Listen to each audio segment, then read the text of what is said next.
ഒരു അപകട വാർത്തയിലേക്കാണ് നമ്മൾ. കർണാടക ഗുണ്ടൽപേട്ടിലുണ്ടായ വാഹനാപകടത്തിൽ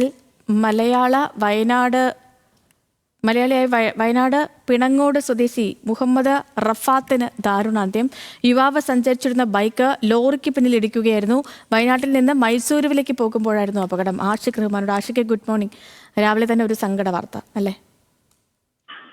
തീർച്ചയായും സേതു, ഇന്നലെ രാത്രി 11 മണിയോടെയാണ് സംഭവം. മൈസൂർ ബേഗൂർ ദേശീയപാതയിലാണ് ഈ സംഭവം നടക്കുന്നത്.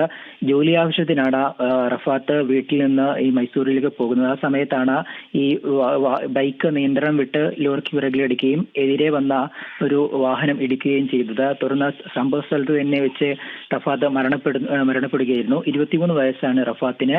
അദ്ദേഹം ജോലി ആവശ്യത്തിനായിട്ടാണ് ഇത്തരത്തിൽ മൈസൂരിലേക്ക് പോയത്. ആ സമയത്താണ് ഇത്തരത്തിൽ ഒരു ദാരുണമായൊരു അപകടം ഉണ്ടായിട്ടുള്ളത്. ഇപ്പോൾ ബേഗൂരിലെ ആശുപത്രിയിലാണ് ഉള്ളത്. പോസ്റ്റ്മോർട്ടം അടക്കമുള്ള നടപടികൾ പൂർത്തിയാക്കിയ ശേഷം വൈകിട്ടോടെ എത്തിക്കാനാകുമെന്നാണ് പ്രതീക്ഷിക്കുന്നത്. ശരി ആഷിഖ്.